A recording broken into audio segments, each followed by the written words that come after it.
الشيطان الرجيم بسم الله الرحمن الرحيم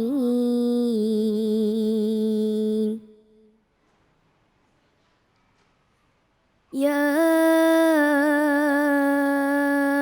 أيها الذين آمنوا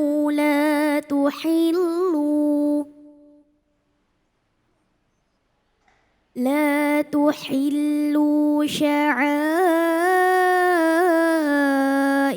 الله ولا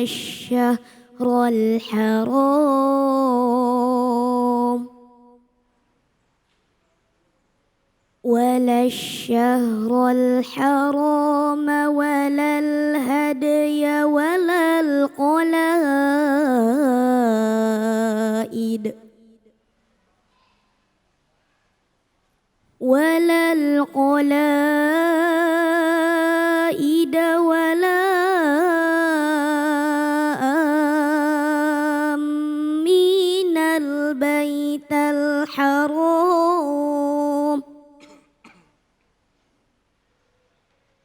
ولا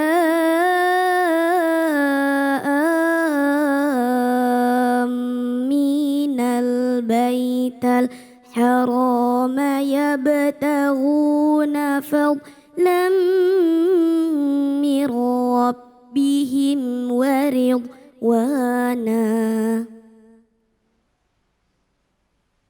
وإذا حللتم فاصطادوا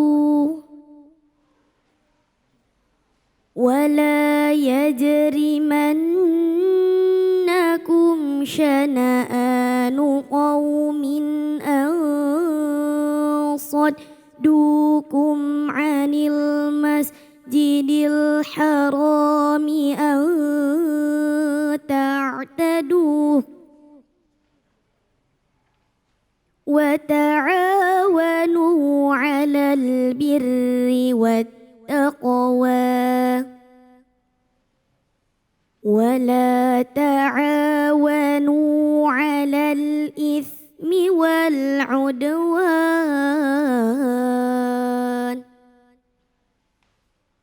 واتقوا الله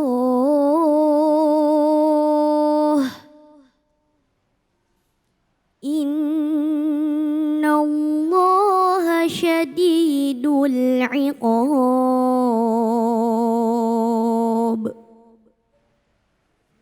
صدق الله العظيم. Alhamdulillah, Korea kita Nasya Syifa tadi telah membacakan ayat suci Al-Quran dengan begitu merdunya, yaitu surah Al-Ma'idah ayat kedua. Nah, untuk itu kita tidak akan kita tidak akan berpanjang lebar lagi, langsung saja kita simak kajian tafsirnya bersama dengan guru kita Gus Aap. Silakan Gus. Assalamualaikum warahmatullahi wabarakatuh.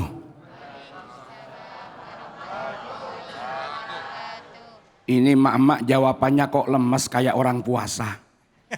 Iya. Masih puasa semua ya? Masih, insyaallah. Masih sehat? Insyaallah. Semangat? Semangat. Bismillahirrahmanirrahim. Alhamdulillahilladzi ja'ala syahra ramadhana afdalas syuhur wa fataha fihi abwabal jinan wa a'addaha likulli mu'minin syakur wa aghlaqa fihi abwaban nirani an kulli mu'min wa hayya'aha likulli musyrikin kafur. Allahumma salli wa sallim wa barik ala sayyidina wa maulana Muhammad wa ala alihi wa sahabatihi wa man tabi'ah salatan wa salaman daimaini mutalazimaini ila mamarril ayyami wad duhur. Yang saya muliakan guru-guru kita, para penceramah, tadi telah memberi tausiahnya Kiai Syahdan, hadir juga di tengah-tengah kita Kiai Yusuf Ali Tantawi, insyaallah nanti akan menyampaikan taujihat dan irsyadatnya. Mas David Khalid, host kita pada hari ini. Bapak Ibu, para jamaah Masjid Al-Jihad Jakarta Timur dan para pemirsa program Cahaya Hati Indonesia Ramadan, iNews TV dimanapun berada, mudah-mudahan selalu dirahmati, diberkati oleh Allah Subhanahu wa Ta'ala. Tadi telah kita simak firman Allah Subhanahu wa Ta'ala di dalam ayat 2 surat Al-Maidah. Yang perlu saya tegaskan di sini, kajiannya tidak pada keseluruhan ayat di ayat 2, tetapi pada penghujung ayat, yaitu firman Allah Subhanahu wa Ta'ala yang menegaskan wa ta'awanu 'alal birri wat taqwa wa la ta'awanu 'alal itsmi wal 'udwan wattaqullah innallaha syadidul iqab.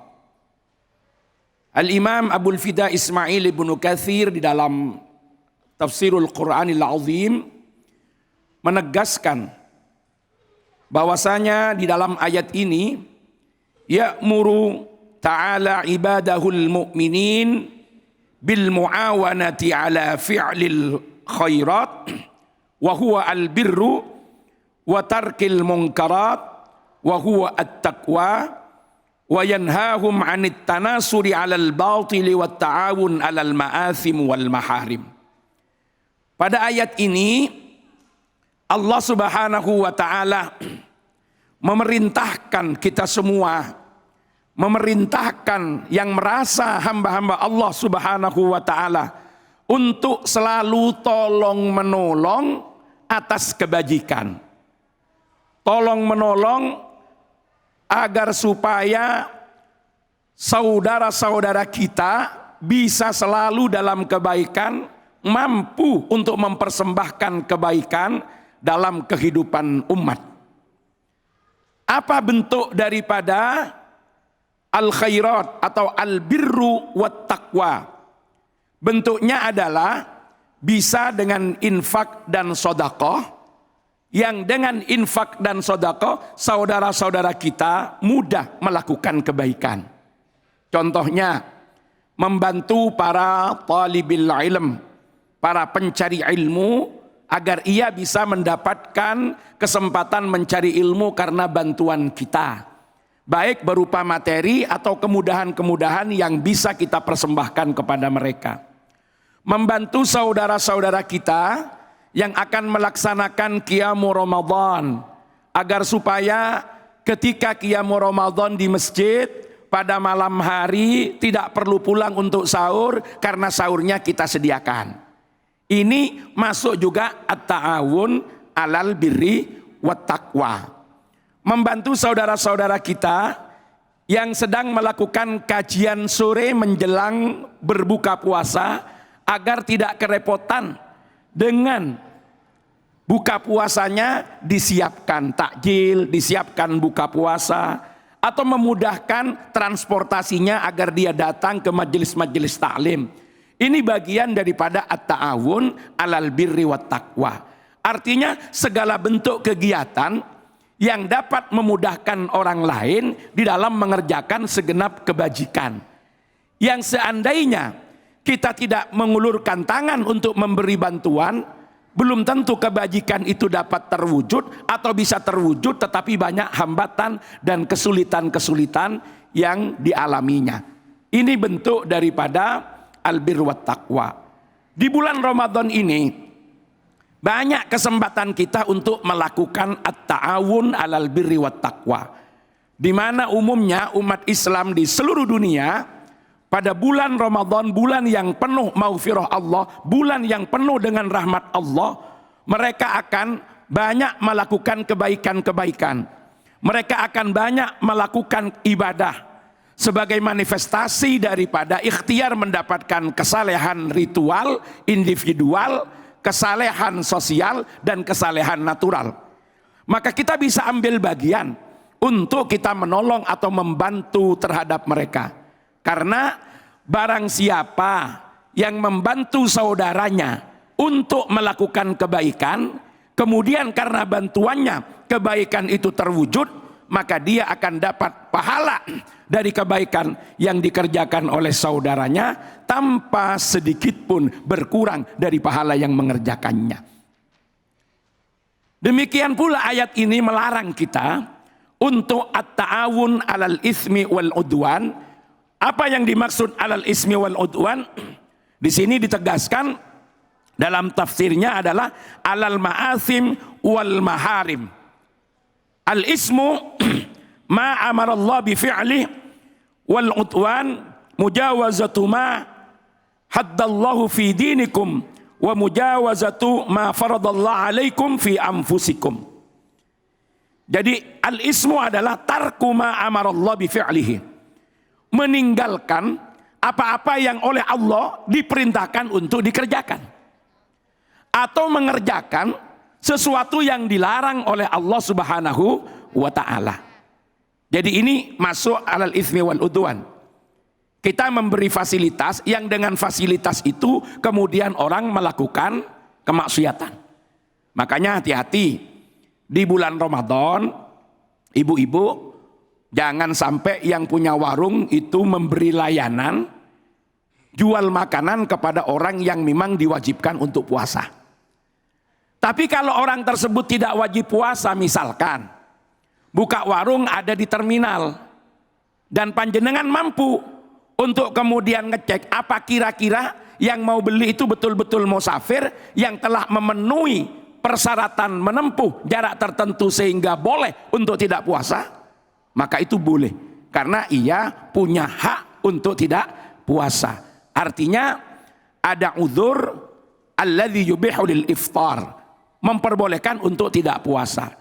Cuma kalau jelas-jelas yang panjenengan layani orang yang berkewajiban berpuasa dan panjenengan tahu kalau orang tersebut tidak ada uzur untuk berbuka dan panjenengan beri pelayanan, maka itu akan masuk kepada orang yang membantu orang lain melakukan dosa, maka dia juga akan bersekutu di dalam dosa itu. Artinya juga akan mendapatkan di dalam dosa itu. Dosa jariah jadinya ya gitu. Menjadi dosa jariah karena perbuatannya orang tambah lancar bermaksiat kepada Allah. Jadi ini gambarannya disebutkan seperti apa gambaran daripada al-ismu wal udwan itu. Di antaranya disebutkan di sini menyewakan tanah yang tanahnya itu kemudian digunakan sebagai sarana kemaksiatan. Iya. Memberi fasilitas agar orang cangkruan kemudian di situ minum khamar. Aduh. Seperti itu. Itu namanya at-ta'awun 'alal ismi wal udwan. Jadi di bulan Ramadan ini di mana pahala itu dilipat gandakan oleh Allah, mari kita perbanyak untuk membantu saudara-saudara kita melakukan kebajikan dan kita sebisa mungkin menghilangkan sarana dan prasarana agar saudara kita tidak larut di dalam kemaksiatan. Masya Allah. Rasulullah berpesan, unsur akhoka zaliman au madluman. Tolonglah saudaramu yang zalim dan dizalimi. Akhirnya sahabat bertanya, kalau orang yang dizalimi ditolong jelas Rasul. Tapi kalau orang zalim, bagaimana Mas David menolongnya? Rasulullah menegaskan, menolong orang yang zalim menghilangkan fasilitas yang menjadikan ia berbuat zalim. Allahu Akbar. Baik, terima kasih banyak Gus Ab. Silakan Ibu, ada yang mau bertanya langsung? Ya, fadhol. Bismillahirrahmanirrahim. Assalamualaikum warahmatullahi wabarakatuh. Waalaikumsalam warahmatullahi wabarakatuh. Pak Ustadz, perkenalkan nama saya Hajjah Jamilah, ingin bertanya. Nggih, mangga Ibu.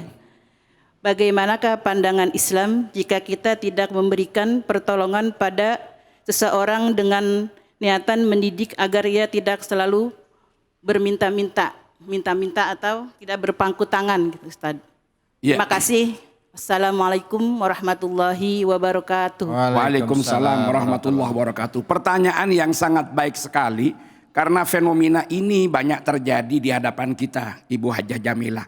Di antaranya kalau kita sedang perjalanan, biasanya kalau di traffic light atau di lampu merah atau ada yang bilang abang hijau, itu kan ada mohon maaf, kadang-kadang ya hanya pakai jreng-jreng, ada yang langsung begitu meminta. Kemudian kita lihat anaknya masih muda, orangnya masih kuat bekerja, walaupun kadang-kadang 1000 alasan untuk makan, untuk lain sebagainya.